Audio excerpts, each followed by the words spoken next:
Hi folks, I hope you're doing well today. This video will be entitled Something in the Area of Rona, Virus and Kindness. Because there's a bit about Rona virus and a bit about kindness, so might as well call it Rona and Kindness, or Christianity, just Rona and Kindness. Just means hyphen, I suppose. Anyhow, right, okay, with the Rona virus, I just saw something that was quite typical. UK says UK not ready yet to relax coronavirus lockdown. Says Rab. That's Dominic Rab. Don't know what position he is. Oh, the Foreign Secretary. There you go. Him. He just says we're not ready, but then again, I think we're in our second week now. 15 days ago, he said this, but he said after 3 weeks. The initial what they said was after 3 weeks they would relook at it. They would review it after 3 weeks. Well, obviously, on day 15, he's been asked, "Are we ready?" No, because they said 3 weeks. So, again, the media are playing stupid games. The press are asking stupid questions. It's obvious, that he couldn't say at this moment of time whether they're going to do that because he doesn't know yet. They were aiming for that, yeah, but they were aiming for that at a time when they knew nothing, and we're still at a time when we know nothing. Whereas just today I was speaking to a friend, and that person said a few things that were quite interesting. One of the things he said, or two of the things he said, he was speaking about the conspiracies about Rona, where he believes that there was a conspiracy theory that a professor in Harvard was responsible for creating the coronavirus, and then he sold it to China. Well, that looks very unlikely because they've actually come out and said no, he was arrested for dealing with China, but that was entering a Chinese competition where China was trying to enroll people into their probably not covert operatives or whatever. And this bloke was taking money from them and money from the United States government as well at the same time. So he was arrested for that. Nothing to do with the coronavirus, even though he was working at the same university, same labs, where in China, where the coronavirus came out of, which is probably why he was linked to it, because he got arrested for dealings with China, dealing with that area. At the same time that coronavirus came out. Well, that seems to be untrue. My friend was also saying about that he believes that the 5G masks are responsible in some way for the spread of the coronavirus, which again, it's possible. Is it impossible? No. Certainly with regards to the people that play around with viruses, could they have created a virus that can mutate? Because this friend also said the virus mutates when it goes from one person to another. Again, unlikely, not impossible. But could they have created a virus that mutates and spreads through radio waves? Or through the 5G signal sending out whatever the signal is sending out? I'm not a scientist. I have no idea. I don't even know what the 5G masts are sending out. And what are they actually doing? What does that mean? I thought the masks were just things that can make your data go a lot quicker. So if you're trying to download something on 5G compared to 4G, it downloads a lot faster. So I didn't think it had anything to do with sending a signal, but I have no idea. So you've got all those things going on still. Even after most of these things have been debunked, people are still believing in it. So that's a tricky thing. We don't know very much about this virus yet. That's true. We don't know very much about it yet. We're finding out, and we hope it's not mutatable. Certainly person to person, we hope it doesn't mutate from person to person, because if it does, they're not going to find a cure for it. That's a certainty. Something that can mutate from person to person, how can they find a cure for it? It's incredibly difficult, although there's most likely some signatures to each virus, even if it mutates. If they can target that, then they could cure it, I suppose. Then again, as I said, I'm not a scientist, so I don't know. That's just, trying to understand the problem and trying to solve the problem. I imagine there must be a signature to all of them. You can say, right, target that. If you can target that, get rid of that, you can get rid of the whole thing. But again, no, that may just be the start of the problem of solving it. But any start's a good place to go, I suppose. But yeah, we're learning more and more as time is going by. We were told initially that dogs could get it. We were told initially that you could catch it twice. Now we're told that they don't believe dogs can get it, that the one dog they thought did have it didn't have it. And there's been no other occurrences where they believe that a dog could have it. So it's unlikely that your dogs can get it. Another friend of mine said a tiger got it from a keeper. Again, very unlikely. I mean, it's not impossible. We live in a world where nothing is impossible. Nothing at all is impossible. Anything can happen. Don't say it will, but it can. Anything you pray for can happen. It's just it probably won't. Because, as I said in other videos, again, you've got to understand that if you're in the will and the way of the Lord, then what you pray for will happen so long as it is in the will and the way of the Lord. Problem is, most of us have no understanding of that. So when we pray, it's hit and miss. And that's not good. We need to improve upon the hit and miss. And that's what really having these 3 months off would be useful. To spend time with God, to learn his will and his way, so that when you pray for people, you're praying within his will and his way. So, to me, it's a fantastic opportunity. And it may be a case where, God is allowing this to happen because of the fact it's giving people a great opportunity to deal with the things they have to deal with. As I said, you've got people in marriages where the marriages were a bit brittle, but they didn't really spend much time together, and now they're having to face up to the things that they have a problem with about each other. And that's common. That's going to be a common theme right now, with people being forced to spend time together.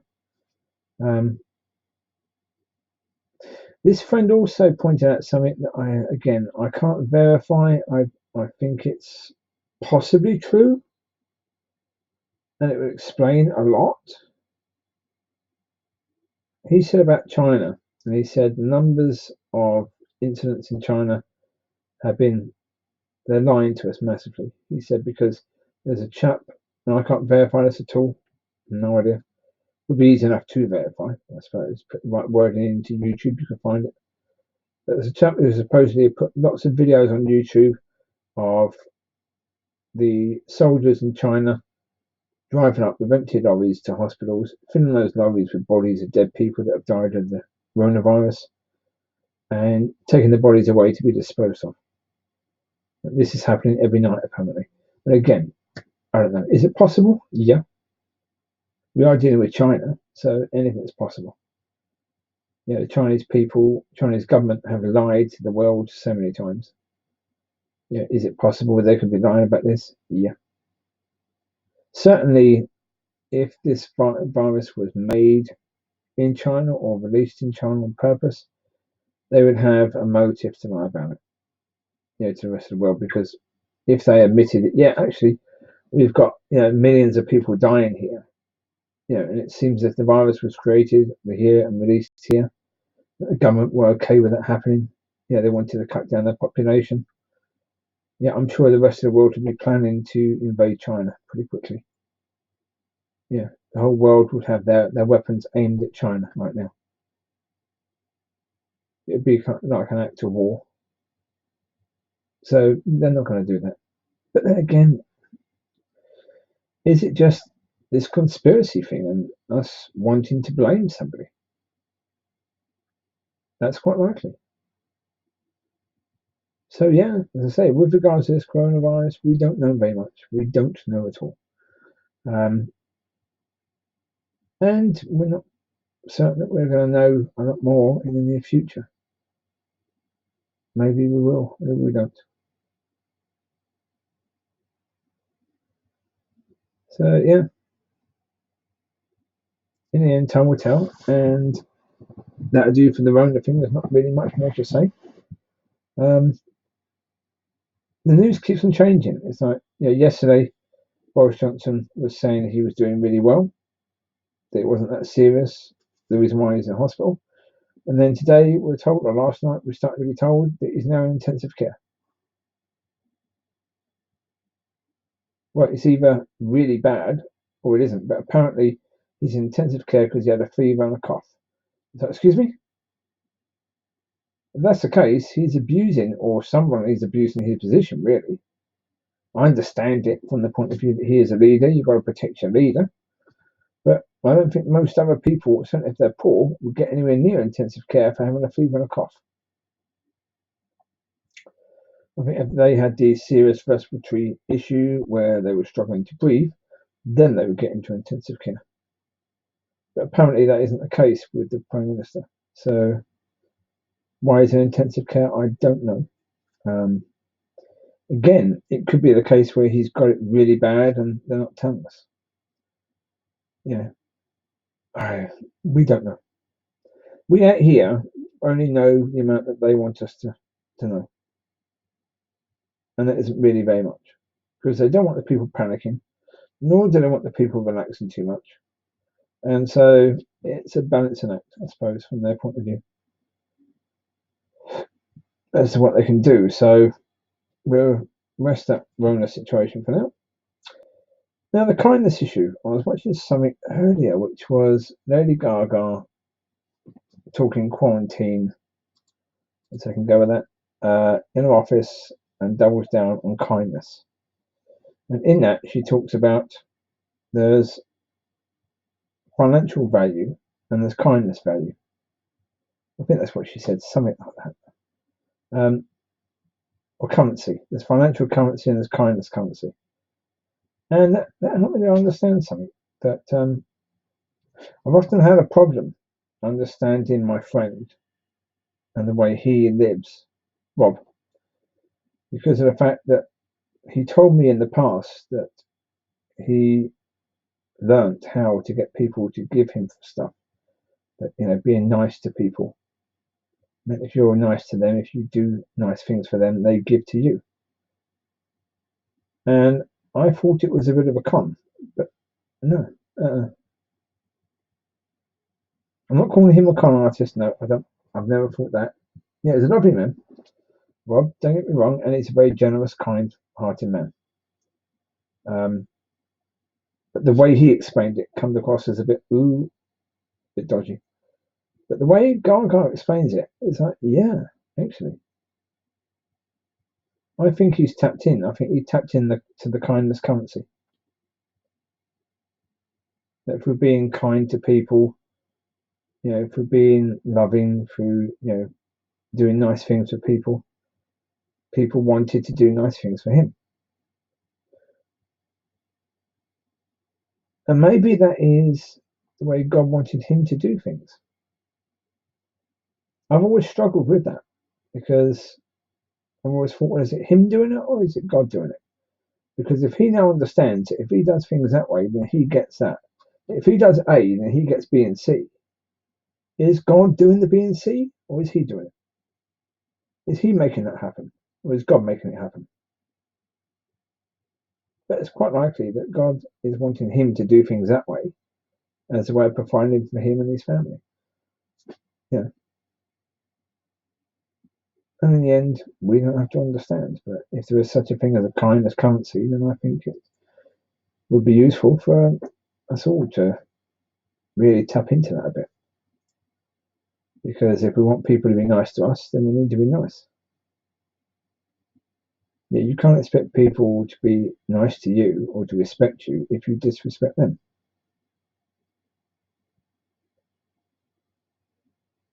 Yeah, if you're letting your crap fall onto other people's stuff, then that's incredibly disrespectful. If you're pushing people all the time, like the previous videos we're talking about, then you're not going to get people to like you when you're doing that. You know?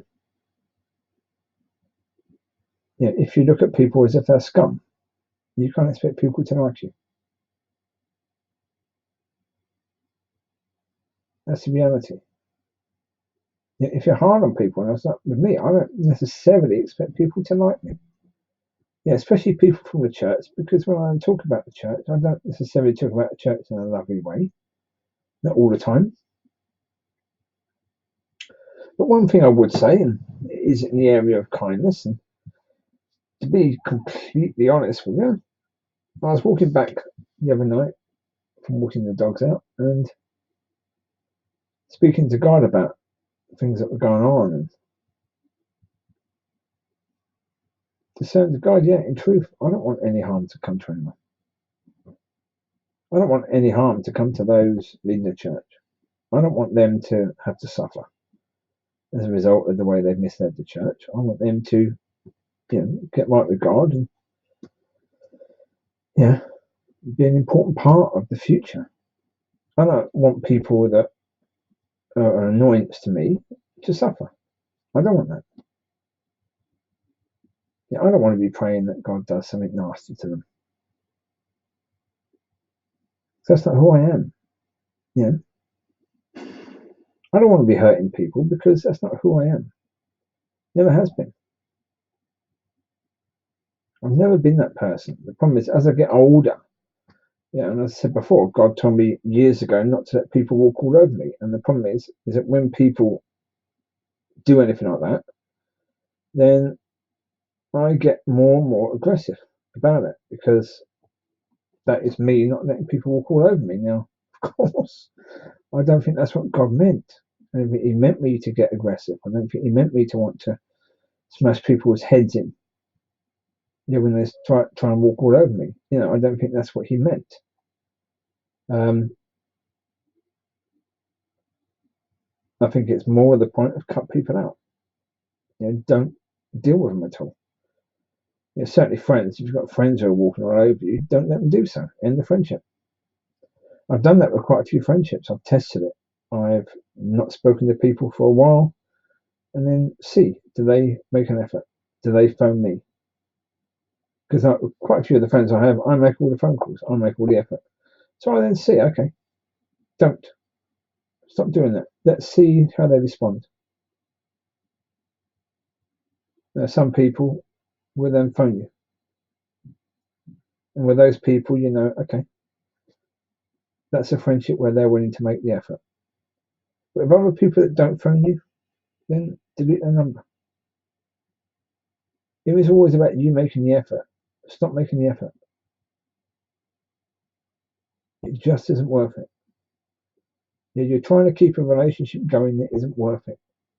If the other person can't be bothered to try and contact you from time to time to see how you're doing, especially when you're not contacting them, because if you're not contacting them, there's a good chance there could be something going on in your life that you need help with, that they could help you with. And if they can't be bothered to check in on you, if you're not important enough to them for them to do that, then end it. Just let that relationship die. And that person may have a good reason, in which case the relationship will grow again. That's fine. But in most cases where people don't make the effort, there's no relationship there. You're trying to make a relationship out of something that there isn't there. The other person doesn't want it. So wise up. Practice the kindness. Practice walking in that kindness currency.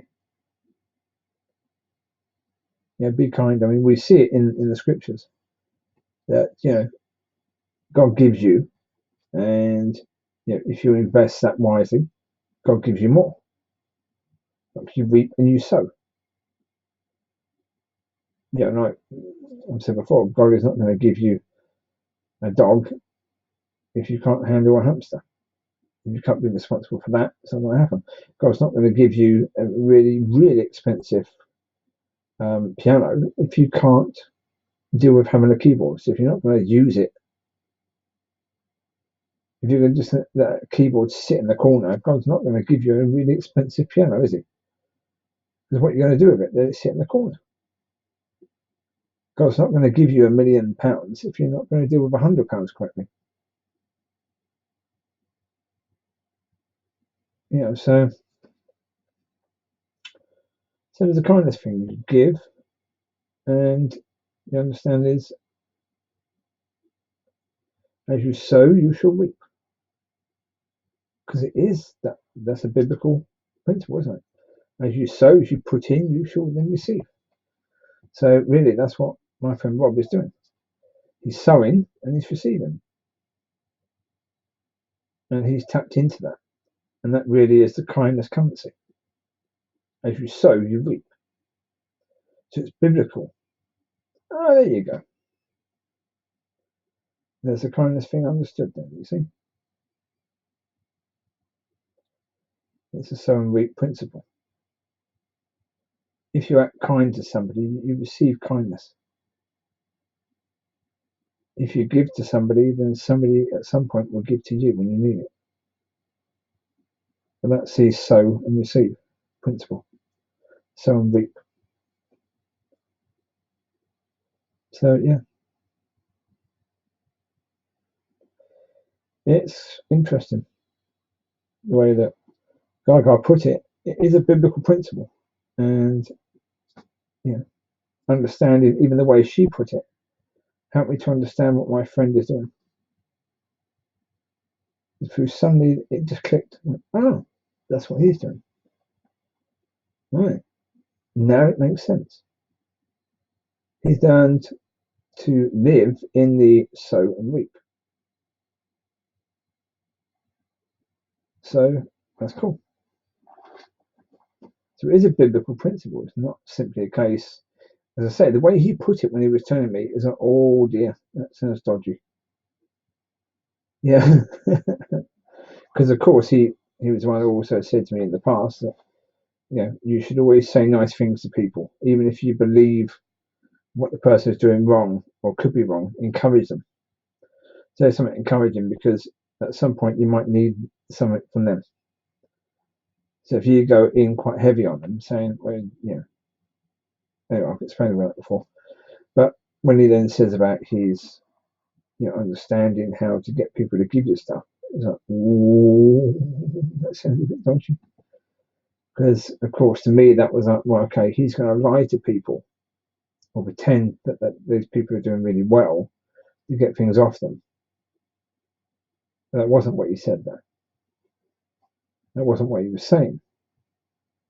But because we've had a similar conversation before, when he was saying something similar to that, then the two sort of made me think, oh, I'm not sure if that's quite right. But again, we learn. And if we're not living someone else's life, we're not really going to understand it, because we're not living it. And I mean, even Rob's wife, she didn't understand it for such a long time. She found it very, very difficult to understand that way of doing things, because it wasn't normal to her. She found it very, very difficult initially. Yeah, among other things she found difficult. Lovely lady, beautiful woman. I mean, when I first met her, I was honestly thought, what on earth has gone on here? What does he see in her? Because she looks so miserable when I first met her. She tried to smile, but there wasn't really a smile there. A few years later, I saw her smile, a real smile. Wow, okay, I see it now. I see it. Yeah, lovely lady. beautiful nature, very loving, kind woman, really. Bianca and Rob, love you. Love you loads, folks. Yeah, my brother and sister. Well, she's my little sister, Bianca. So, love her loads. I think Rob is slightly my little brother as well. Not by much. I think as a Christian, he's slightly younger than me. So, not by much at all. I think as a human, he's slightly older than me, actually. I'm not sure. He started going grey, I think, just a bit before me. So, but then again, he's quite a lot taller. He's about 8 foot tall. So, I suppose the sun bleached his hair before it got to mine. That's one way to look at it. Yeah, love them to bits. They're wonderful people. Well, they're trying to have more children than I've got dogs. I think they've managed it so far. But my plan is to have 8 dogs in the end. So whether or not I then top their level, I don't know. Not sure. I mean, certainly dogs overall would be cheaper to raise than children, but and less responsibility as well, really. Because with the dogs, once they get to about sort of 6 months old, they should be trained. From that point, it should be fairly easy. Certainly, you understand them very quickly, because once they get past that sort of age, they don't change that much in their personality. Whereas with children, they change a heck of a lot, all through their ages. So it's like, I've got one child, as far as I know, only one, and yeah, I don't really want any more. No, the level of responsibility is just too great. I just wouldn't want it. Not at the moment. I mean, as I say, I'm nowhere near the person that I'd want to be to have another child and to raise a child. As you know, I mean, my level of patience and all that lot isn't where it needs to be for that. So for now, that's the situation. Anyway, let's dealt with the right Rona at the beginning and kindness at the end. So there you go. You take care. God bless. And so with regards to the Rona, don't be stressed too much. There's no point in stressing. If you get it, you get it. If it's going to be really bad for you, it's going to be really bad. You can't do anything to stop it. You really can't. I mean, if you're taking your precautions as best you can, then you're doing that. So just keep doing that. And don't stress. Use the time you've got as wisely as possible. Try and improve whatever you can about your life. These months, you've got time. For all the excuses we said earlier, one of the biggest ones we said before the coronavirus is we just haven't got the time. We're working, we're doing this, we're doing that, we're doing the other. And now you've got the time. Most of you have got the time now. Because you can't work, you've got 3 months of lockdown, so you've got plenty of time. So use it. Use it wisely. Come out of this stronger and better than you were before. Stronger in all areas. In your faith. Even in your physical strength. Especially if you're getting older, do more to be fitter, so you can be stronger, so you've got more chance of actually fighting off any viruses like this, because it's quite likely this isn't the last of it.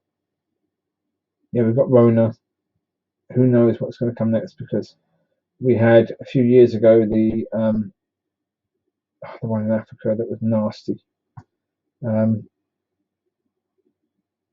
Anyway, we had that one. It wasn't that contagious, but it was really nasty. So if someone plays around with that thing and makes that more contagious, then that will be horrendous. Truly horrendous. The Ebola, there you go, Ebola virus, So get yourself fit. The fitter you are, the more chances you'll be able to survive anything that comes. So no matter what your age, get yourself fit. As fit as you can be, right? Start developing good patterns. We've developed bad patterns over the years and bad habits. Start to develop some good ones in this time, right? You've got plenty of time to work on yourself now. To do your self MOT, all that lot. So yeah, do it all. Do all you can. And this is a time, I think, certainly for most Christians, when you're going to have done what needs to be done to be used by God in the future. Because if, as was said a few months ago, in that meeting I go to, that within a year, God's going to start sorting out the churches. And get rid of those people that are blocking it. Then it means that churches are going to start to thrive. And when they start to thrive, things are going to start to happen. And we need the right people in places to do it. And I think this time is a time when people are going to be challenged by God. And people are going to be molded by God to be the people that they need to be then.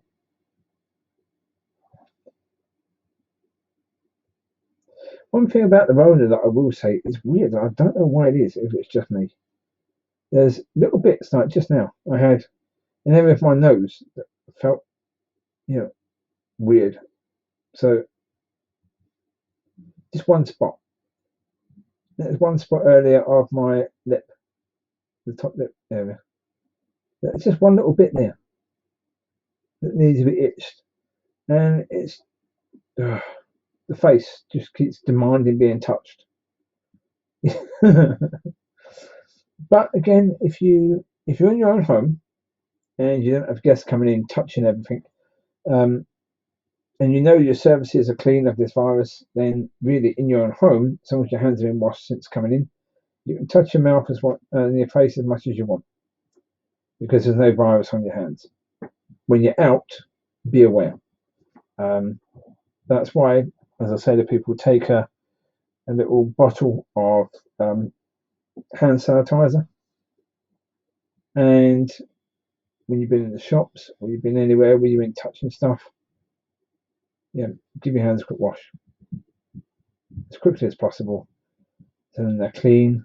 Then if you happen to touch your face, that's fine. Your hands are clean. Again, the best we know is that washing your hands clean your hands for about 20 seconds should deal with the virus. Well, do that. 20 to 30 seconds, do that. If that's what I've told us the best you can do is, then do the best you can do. Alright, you take care. God bless. I will speak to you soon. No idea when, but whenever when is when. Right? God bless you. Speak soon. Goodbye.